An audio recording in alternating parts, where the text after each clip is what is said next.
Hi guys, my name is Folashade and I'm a creator. I turned 30 in a few days and here is one thing that totally transformed my 20s. Tell stories, they'll change your life, for real. Being able to tell stories about your work is important because people don't just invest in your skills or what you do, they invest in your stories too. So here is how I learned to talk about my work. The first thing I did was start with why. Once I found out my purpose, the reason why I wanted to create and to share, everything else kind of just made sense. It just all came together. And then the second thing I did was documenting my own journey. Rather than waiting to do something and then create after, I started creating and sharing as I was building, literally building in public. The highs, the lows, and even the messy middle that most people are tempted to hide. I share it all, well, with some discretion. Then the third thing I did was I started where I was. No fancy equipment, just what I had. And I remember then I started with a techno phone and I kept reiterating as I went. And this is what I always say. You need to make it exist first before you can tweak it, before you can improve on it. And then the final thing I like to do is say yes first and then figure it out later. To be honest, this has worked for me 90% of the time. And the other 10% time that I failed,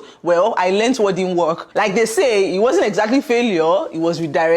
And now I am staying in my own lane and stepping in the fullness of everything God has called me to do, my giftings as a creator, as a storyteller, as a teacher, and as a community builder. I'm building out a community for creators and mid-career professionals like you who want to attract opportunities using stories. So far, I have helped over 100 creators start, grow, and monetize their creative businesses. And I'm so excited to help you do the same. So, if you've not been here since I made my last intro, which was almost a year ago, I would love to meet you. What's your name and what's your why? Let me know in the comment section.